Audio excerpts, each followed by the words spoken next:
Hey guys, this is Locke.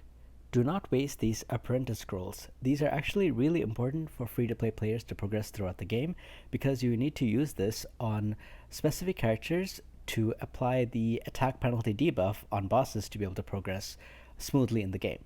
So to talk about why you should be doing this and not spend it on other characters, let me talk a little bit about how the stats in this game work. I'm going to show an example with some units, so to try to explain this point. I'm sure a lot of people already know it, but just in case some people don't know, I hope you don't mind if I take just 2 minutes to explain how these stats work. So if I'm looking at this unit, which has this item, which is giving me 40% attack, you can see if I remove it, if I'm moving from that item to this item, and I'm removing 40% of attack, it's exactly 400. But my total attack is way more than 400, it's 2,276. So why am I only getting 400 attack by using this 40% attack item? The reason for that is because these stats, equipment stats, are based on the base attack. So the attack in white, that's why I'm only getting, so if I was wearing this item, and now I switched over to this, I'm getting an additional 400 attack, and that 400 attack is based off of the base attack, which is the 1000 attack. Now this is different from buffs that are applied in combat. So for example, if I look at her, she has a buff that gives you defense up to 1 unit. Now that defense up to is not based on the base defense stat, it's based on the overall defense stat. That's why buffs are very important, and likewise debuffs are just as important. So there are debuffs. For example, let me see if I can find, yeah, so there's like this unit which has attack penalty 1 and attack penalty 2. Attack penalty 1. So attack penalty 1 will decrease the overall attack of the boss by 25%. So if the boss used to do 10,000 damage, now the boss will do 7,500 damage. And that's huge, right? If you go into attack penalty 2 instead, that's going to decrease attack by half. It's going to decrease attack by 50%. Now, I hope you can see why I'm telling you this is important. Because when you get to later stages, like for example, if you get to something like this, if you do the 7th level here, sorry, not the 7th, the 9th level, the last level, this boss is hitting my units for about 60,000 points of damage. That usually one-shots everything, right? So it's going to be extremely hard for me to fight this, and it's going to be extremely hard for other players as well, especially free-to-play players, to fight this thing while it's doing that kind of massive damage. However, if you're able to apply that debuff, an attack minus 50% attack on this boss, then its attack goes from 6,000, 60,000 to 30,000, which is drastically reduced, right? And maybe you're not level 9, maybe you're at like level 7 or level 6. It's the same thing. If you're applying that debuff to this boss consistently, then you're able to reduce the damage it does by half. So this brings me to my next point. You need to be able to consistently apply this debuff. However, most of the characters in the game start with ultimate timers that are way higher than some of these bosses.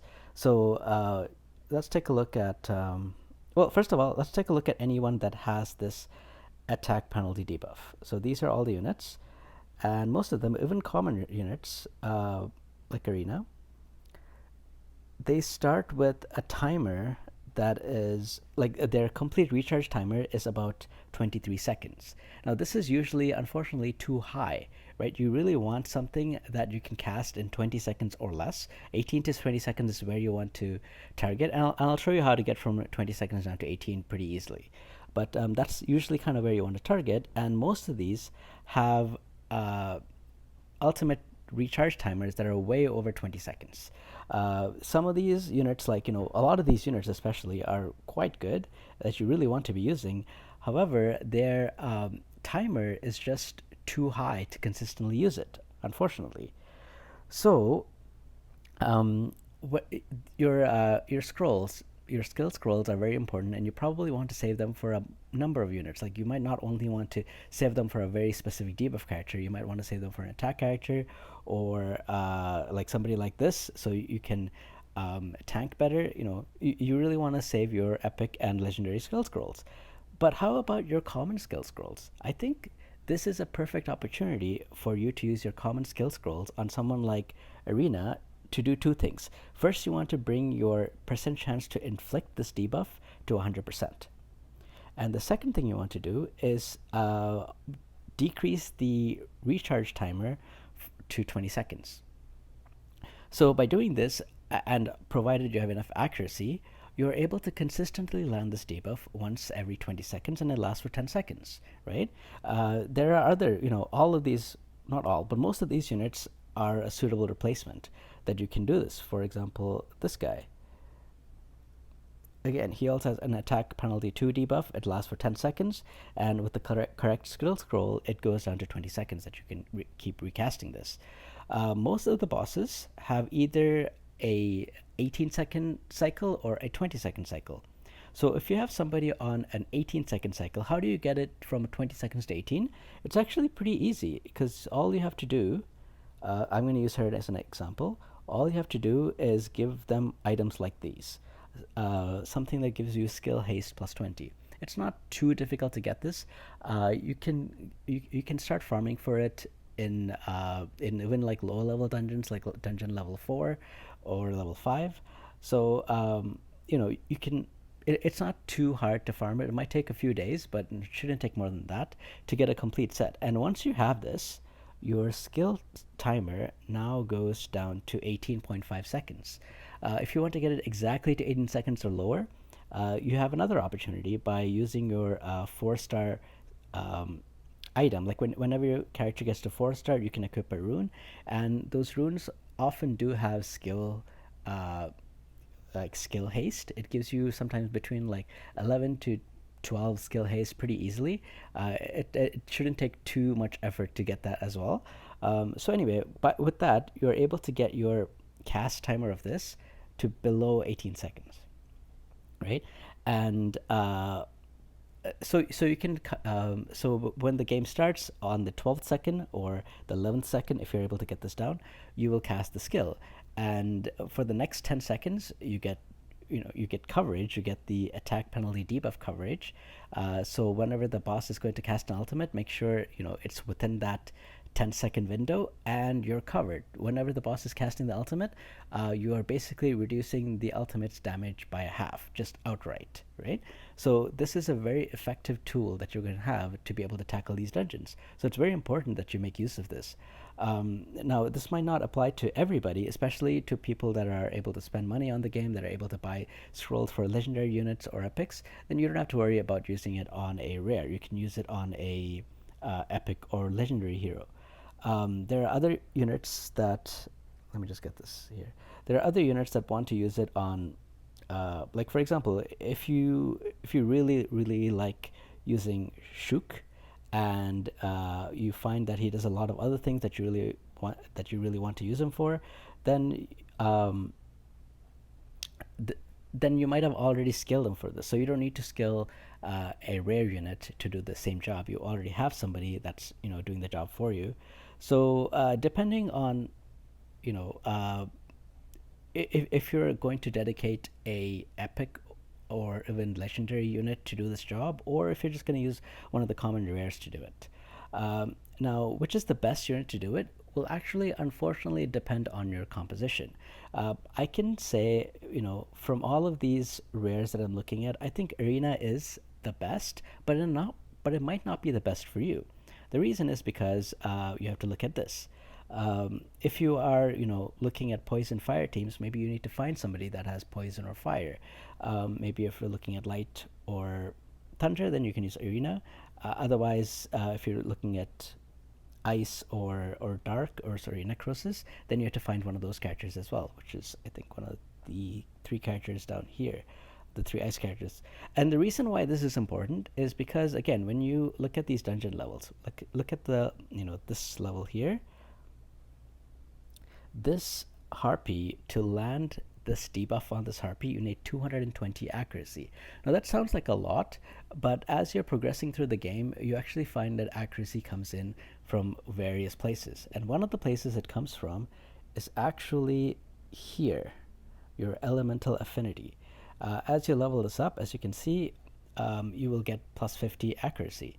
So if you are, if you're doing a fire poison team and you level up the accuracy node for the fire poison, maybe leveling up Irina for this job is not the best idea, because eventually you will want to bring her to do this, basically this job against this harpy, and you find that she has too little accuracy to do the job. So or maybe, by the time you get here, you can dedicate a different unit, an epic, and you can dedicate the skill ups to do it at that point. Or maybe you will just be so high level and have all the equipment from farming level 7 or 8, because they still drop, this thing so you can craft it. So I mean, there's a multiple ways to go about it. Maybe if you think that by the time you reach here, you wouldn't really need to be using a rare for it, so it's okay to use arena. If you want to go that way, then sure, go ahead and level up arena for the job. Otherwise, if you think that whatever your level is probably going to be the unit that you're using, even at like the level 9 version of these dungeons, then maybe you should find somebody, from this list. Let me just pull it up again. Somebody from this list that will match your element. This list. So that's really what I wanted to say. One nice little perk about specifically Arena is that she also gives you a little bit boost of accuracy. Now, whenever she's at level 1, you might not see that 36 accuracy that she has here. She actually gains, well, not just her, but everyone gains some stats on their 4th and 5th star, or whatever it's called. Like, yeah, I think it's star. Whenever on their 4th and 5th star. So she gets 18 at the 4th star and then another 18 at the 5th star. And I think most of the other units are like that as well. So whenever you pick a unit to do this job, try to also find a unit that has an extra accuracy bonus. Like, for example, if I was Ice, although he seems good at first glance, because again, you can get 100% chance to land the attack penalty to debuff. He doesn't get an extra 36% accuracy boost. So instead, he gets 8% extra crit. So maybe I have to go with somebody else. Like, maybe I have to go with Loris, or maybe I have to go with her, because with her, because she gets an extra accuracy boost. But then, she seems like a melee character, so maybe Gula is better after all. I don't know. I mean, there's things to think about. You really need to decide what is best for you in the situation, right? But I hope I've given you, first of all, I hope you can take my word for it that to save these skill scrolls to level up whichever rare unit has this debuff, because you really want to apply it. Now, why shouldn't you use this on a healer or on a buffer or on a number of other units? Like, there are other rare units that are pretty good as well, right? So let me talk about that for a second. So a lot of people like to use it on, where is he? On Hexandra, because she's a very good healer, and she's given to you for free. A lot of people have her. She's a good rare, and this is true. She does her job quite well. She gives you 20% of healing overall, and she's a good healer to use. But there's something you need to realize about her, is that the skill ups don't actually reduce her cooldown time, right? She starts at 20 seconds and it stays that way. So giving her skill ups only increases the amount of heals that she gives to your team. So I mean, giving her heals is important. Higher heals are better, but there are more and more sources of heals. Like, for example, some units have heals on their passives, like Vorash, or who else? I mean, I can't think of any right now, but there are multiple sources of healing. Whereas with that debuff, the attack debuff, you can either get it from your battle skill, or you can get it from your ultimate skill. There are very few passives, and those passives are usually on legendaries that it's going to be hard for it to come by. But most of the time, it's on the battle skill, or it's on the ultimate. So why don't you use it on a battle skill? I mean, the battle skill cooldown is shorter, right? That might be true, but the battle skill debuff also usually lasts a lot less time. Is there anyone that I can think of right now that has that? Here, let's go. let's do this. And okay, Iglander, is that how you say it? Ergander. So he has that on the passive, but it only lasts for 5 seconds. And similarly, if there was, oh, I know somebody that has it. It's the ice guy. This guy. This guy has it on his battle skill, but as you can see, it only lasts for 5 seconds. And again, now I have him, but it's hard for me to use the skill because it's at 7 seconds, and sorry, the initial recharge time is 7 seconds, and the complete recharge time is 12 seconds. So he provides coverage for 5 out of 12 seconds, unless I bring his, I spend at least four skill scrolls, but more likely somewhere between 6 and 8 to get this recharge timer down to 10 seconds. And I also definitely want to increase the chance as well. So if I'm going to use somebody for this job, I really need to make sure they have a 100% chance of landing the debuff, and then I need to make sure that their recharge time is as short as possible.